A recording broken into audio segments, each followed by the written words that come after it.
मैं thank you.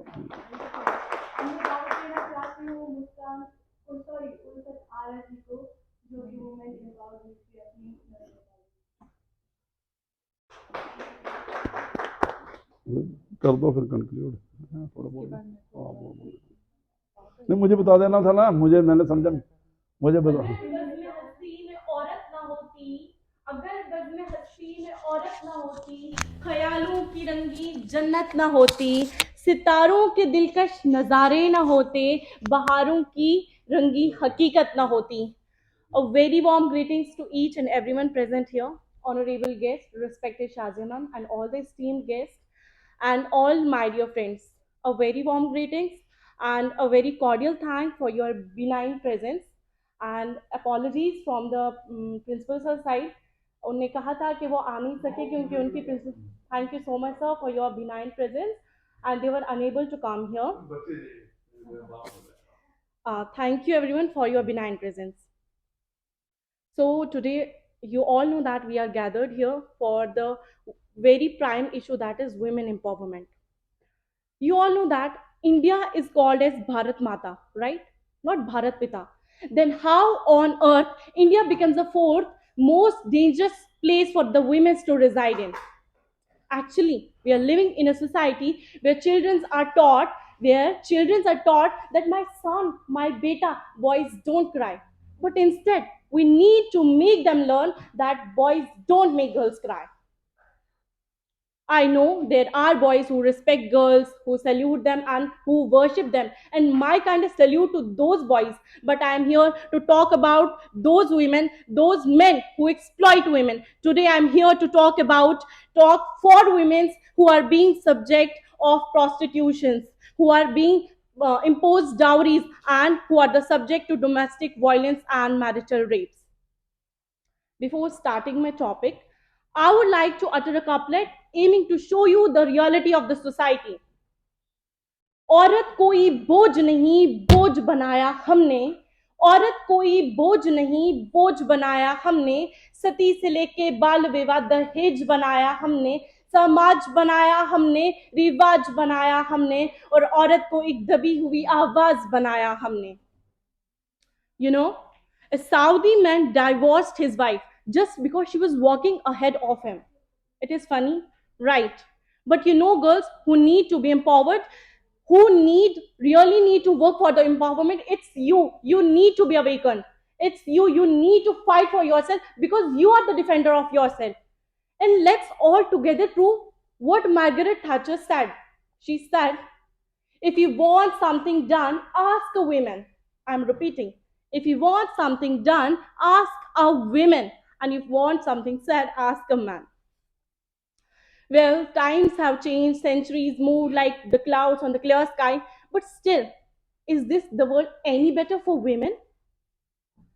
Centuries of human history stand witness to women discrimination. You know, you love her as a mother, you love her as your wife, as your sister, then why don't you love her as your daughter? Why is her birth considered so unwanted and so meaningless even before her birth? The interlinking of the property with their husbands gave the male counterpart an advantage which they very often misuse. And centuries of human history are witness to this. That's why I'm saying this. You know, women are supposed to be beautiful. But what's happening here? Because of the responsibilities, they are forgetting around self and health. Should this be continue? I know financial independence is not only the only solution for all the evils, but is certainly a step forward. Likewise, education plays a major role in empowering the women, and the government has passed so many acts for the betterment of women. But then think about the 33% women reservation bill which were proposed a decade ago. Maybe that was the reason why we had to spend a lot of time to find a piece of rope, as justice for Nirbhaya. The future, I just hope the future must hold a more good time for women. Women empowerment is simply understanding it and giving them the more space, their own space to operate. Right from Jhansi Ki Rani to the present day women's are contributing in every activity, in the every field of the human activities, yet considered so underprivileged, unwanted. It is of course great to build a Taj Mahal, but still across your grave, you know, to awaken the people who need to be awakened, it is the women who need to be awakened. Because if the women moves, the village moves, and if the village moves, the entire nation moves. It is a very famous saying by Pandit Jawaharlal Nehru ji.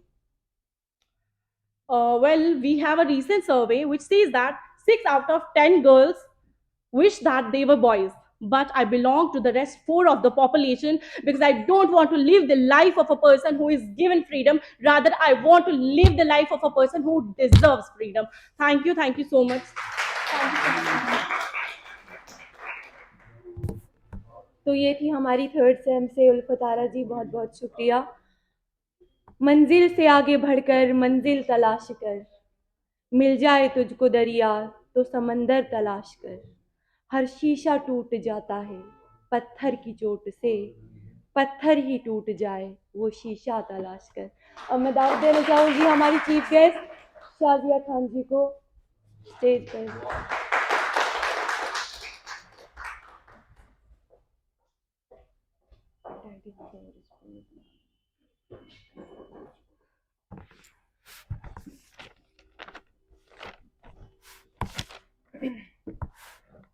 Respected जज साहब, मैं इनका बहुत ही तहे दिल से शुक्रिया अदा करती हूँ कि ये हमारे आए वहाँ से। एंड मैं जितने भी यहाँ पे फ्रेंड्स बैठे हैं, सबको मेरा दुआ सलाम। और आज हम बात करेंगे एम्पावरमेंट ऑफ वुमेन। देखिए फ्रेंड्स, हमारा यहाँ पे आने का एक ही मकसद है कि हम बात करें फ़ीमेल के रिलेटेड। हमारा द वॉइस हमने स्पेशली बनाया हुआ है ताकि हम फीमेल्स को सपोर्ट कर सकें। मिटा दे अपनी हस्ती को, मिटा दे अपनी हस्ती को अगर कुछ मर्तबा चाहिए, मिटा दे अपनी हस्ती को अगर कुछ मर्तबा चाहिए, कि दानाए खाक में मिलकर गुले गुलजार होता है। डियर फ्रेंड्स, मैं सबसे पहले बात करूंगी डोमेस्टिक वायलेंस की। जैसे कि आप सब जानते हैं कि आज हमारा डोमेस्टिक वायलेंस जो है डे बाय डे इंक्रीज़ हो रहा है। आप सबसे पहले जाएं रूरल एरियाज़ में, वहाँ पे ये देखें कि वहाँ पे डोमेस्टिक इतना ज़्यादा फीमेल्स के साथ हो रहा है कि डे बाय डे ये इंक्रीज़ हो रहा है। हमारी फीमेल्स को पता ही नहीं है कि हमारे राइट्स क्या हैं।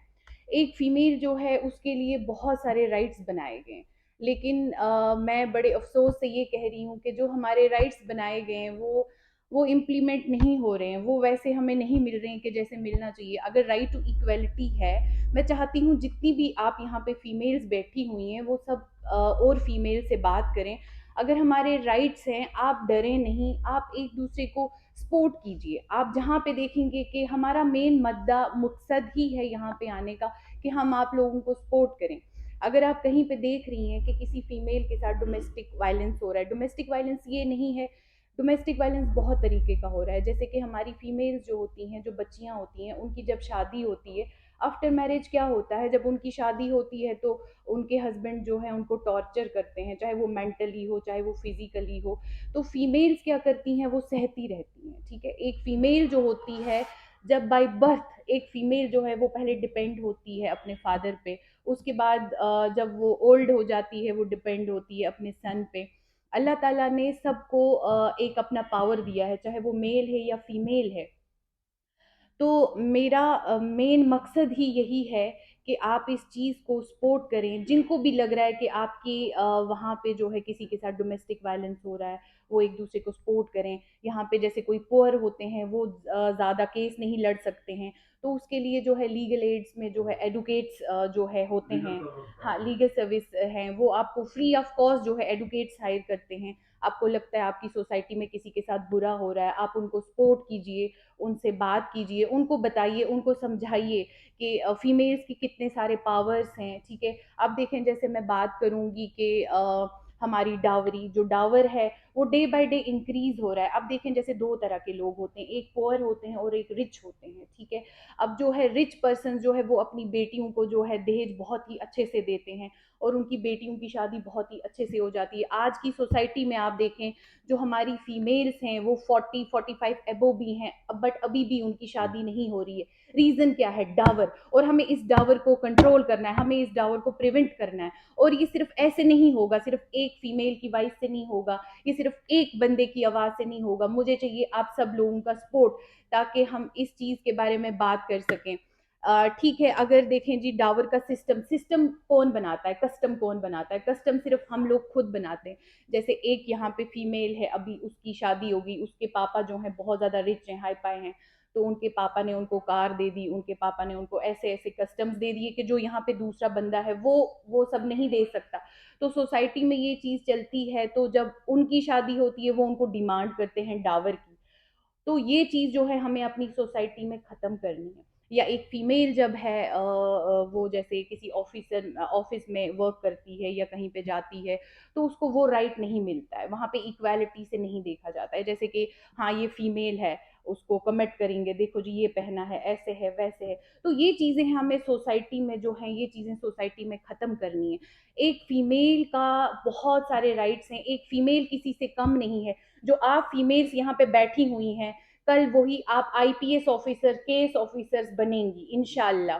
लेकिन उस चीज़ के लिए आपको मेहनत करनी है, उस चीज़ के लिए आपको बहुत आगे जाना है, उस चीज़ के लिए आपको खुद एक अपने अंदर कॉन्फिडेंट लाना है कि एक फीमेल जो है किसी से कम नहीं होती है। एक फीमेल को हमेशा गिराया जाता है, एक फीमेल को हमेशा नीचा दिखाया जाता है, लेकिन एक फीमेल जो होती है वो कभी किसी से कम नहीं होती है। आप अपने अंदर में कॉन्फिडेंस लाएं, आप किसी से कम नहीं हैं, आप सबसे ऊपर हैं। इस चीज का जिक्र अल्लाह ताला ने कुरान में किया हुआ है। और माय डियर फ्रेंड्स, मंजिल से बढ़कर आगे मंजिल तलाश कर, माय डियर फ्रेंड्स ये आप सबके लिए है। मंजिल से बढ़कर मंजिल से आगे बढ़कर मंजिल तलाश कर, मिल जाए तुझको दरिया, मिल जाए तुझको दरिया, तू समंदर तलाश कर। हर शे टूट जाता है पत्थर की चोट से, हर शीशा टूट जाता है पत्थर की चोट से, पत्थर ही टूट जाए वो शीशा तलाश कर। माय डियर फ्रेंड्स, हमारा यहाँ पे आने का एक ही मुद्दा था कि यहाँ पे जितने भी फीमेल्स के इशू हैं, हम उनको देखें, हम उन पे बात करें। अगर किसी को भी लग रहा है कि फीमेल्स का कोई भी इशू है जो यहाँ पे ज़्यादा है, उस पर मतलब चेंज आनी चाहिए, वो जज साहब से या हमसे कोई भी क्वेश्चंस आप जो हैं कर सकते हैं। आपको क्या लगता है जो अभी तक मतलब हमारी सोसाइटी में चेंज आनी चाहिए, जो अभी तक हमारी सोसाइटी में जो है चेंज नहीं आई? या आपको ऐसा क्या लगता है जो अभी तक इतने सारे लॉज बने हुए हैं, उन लॉज में कुछ, जैसे कि सर ने बात करी थी ट्रिपल तलाक पे, देखें यहाँ पे काफ़ी लड़कियां जो हैं वो मुस्लिम्स भी बैठी हुई हैं, तो मैं बात करूंगी ट्रिपल तलाक पे। देखें ट्रिपल तलाक जो था, ट्रिपल तलाक में ये था कि एक हस्बैंड और वाइफ में अगर लिटिल बिट थोड़ा सा झगड़ा भी हो जाता था, तो हस्बैंड एकदम गुस्से में आके, भाई मैंने तुझे तलाक तलाक तलाक दे दिया, और उनका क्या हो जाता था, उनका वो तलाक जो है वैलिड हो जाता था। बट अभी ये जो तलाक है ये इनवैलिड है, ये वैलिड नहीं है। तो इसमें क्या होता था, अगर कोई गुस्से से भी बोल देता था कि तलाक तलाक तलाक, तो उनका तलाक हो जाता था, फिर उनको हलाला करना पड़ता था और अकॉर्डिंग टू सारा प्रोसीजर करके फिर नए तरीके से उनको उस निकाह में जाना पड़ता था। तो ये एक बहुत अच्छी चेंजेस है, ये हमारी अभी रिसेंटली चेंजेस आई है, बहुत अच्छी चेंजेस आई है। और जैसे कि आप चाहती हैं कि ऐसी कोई चेंज हमारी सोसाइटी में आनी चाहिए, या हिंदू लॉ में या मुस्लिम लॉ में, तो आप हमारे जज साहब यहाँ पे बैठे हैं, आप इनसे क्वेश्चन कर सकते हैं या आप हमसे क्वेश्चन कर सकते हैं। Any question? यस। मैम आपने पूछा, thank you so much. I have been waiting for आपने कंक्लूड कर लो ना आप पहले। या सर, हाँ हाँ, मेरा हो गया। या श्योर। अभी अच्छा रहेगा ना। नहीं नहीं अभी तो करो इधर, अब इधर थोड़ा सा। सर ये आप हाँ, आप यहाँ जाते हैं। ये माइक नहीं, वहां से भी ठीक है, जहाँ ठीक है वहाँ नहीं, वहीं से वहीं से ठीक रहेगा, ताकि भाई हेलो आप इधर कर लो ना माइक अपना, ये उसको को माइक देना फिर। हाँ, ये इधर ये डिस्कशन वाला काफी लाना। अच्छा, एक मैं थोड़ी सी पहले बीच में बात करूँ थोड़ी सी, ताकि आप एक स्ट्रक्चर तरीके से हम बात करें। एक तो मेरी ये बात है कि हमें कोई प्रॉब्लम नहीं है, हम दोबारा भी आ सकते हैं। आप अपने मतलब आपके साथ जो भी बच्चे हैं, आप ये जरूरी नहीं होता कि आपने लिस्ट है, हमें सिर्फ उनको इन्फॉर्म करना है। आप बच्चों की स्ट्रेंथ बढ़ाओ, बाकी ये बहुत अच्छा प्रोग्राम है। के लिए आपके लिए है। हमें कोई इधर कोई वो करना नहीं है कि भाई हमें कोई प्रिंसिपल को दिखाना है, क्रिकेट में प्रिंसिपल दिखाना है, जहाँ पे कुछ गेन करना है। हमारे अपने जज्बात हैं, हम अपना एक हम चाहते हैं कि आप लोगों को ये एक इंटरेक्शन है, तो इसमें खुशी खुशी से आना। ये नहीं है कि इसमें कुछ सीखोगे ना, नहीं सीखोगे। ये जो हमारा लेक्चर होगा ये न्यूट्रल है, रिलीजियस न्यूट्रल है, सेक्युलर होगा। हम उधर ही यार ठीक है, मैं नहीं ये कहता, आप अपने अपने धर्म में जो जो काम करते हो किसी को नहीं छोड़ना। हाँ, पूरा जो भी जिसमें है, हमें किसी को नहीं कहना ये का आजाद नहीं है, वो का नहीं है, दूसरा है। ये आपके अपने फैमिली बैकग्राउंड है, जो भी ठीक है मैडम, मैं ही हाँ, हमें सिर्फ आपको जो समाज में आपकी एम्पावरमेंट करनी, समाज सोशल इकोनॉमिक और पॉलिटिकल। मैंने आपको बात करा था कि स्टैंप ड्यूटी की दी है ना, उसी बहाने डॉक्यूमेंट लेके जा रहे हैं, वो हो रहे हैं। अच्छा, अभी तो पूछते जाओ और दिल से पूछो, जोर से, 10-15 मिनट लगेंगे कोई भी, और सारे पार्टिसिपेट करो, सारे पार्टिसिपेट करो। इन जनरल सोसाइटी में आपको लग रहा है कि ऐसा कोई बात होना चाहिए या ऐसा नहीं है या ऐसे चेंजेस आने ये हमारा स्टार्ट है। हम स्पेशली जो है यहाँ पे इसीलिए आए ताकि हम फीमेल को जो है सपोर्ट कर सकें, उनके इशू देख सकें कि क्या है। आप प्लीज।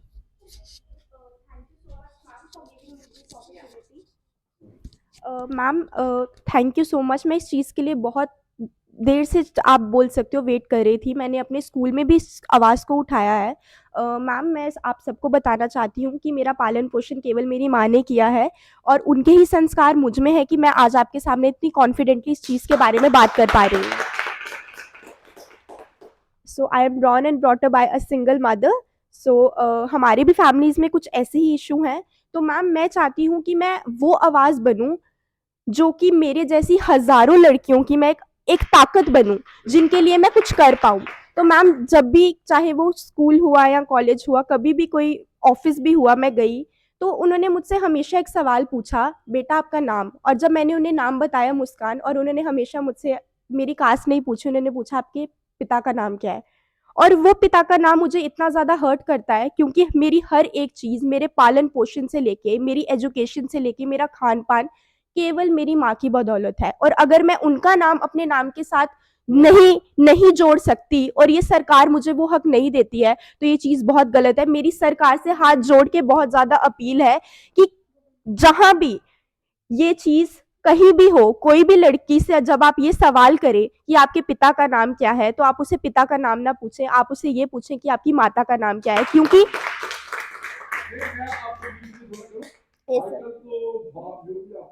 फॉर्म में जी, ये सब मेल का भी है, फीमेल का भी है। यस सर, कंपेल नहीं करेगा।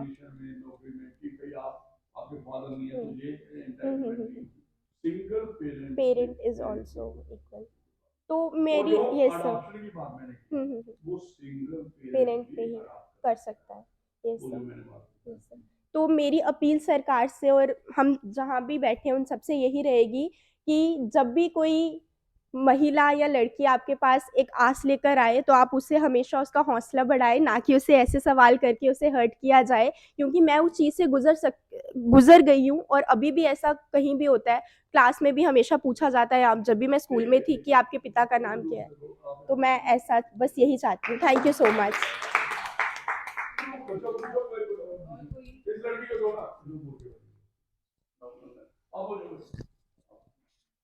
Okay. Sir, I would like to say there's so many articles in the Indian Constitution. If I talk about Article 14 and 15, there's so many acts in the Indian Constitution. And our Prime Minister of India also talks about Beti Bachao, Beti Padhao and many other schemes. And this is the country where we say we worship Durga and Saraswati. But at the same time, I would like to ask you one question, that there was a report in the year 2021 जिसमें ये mention था कि हर एक दिन के 89 case rape के आते हैं.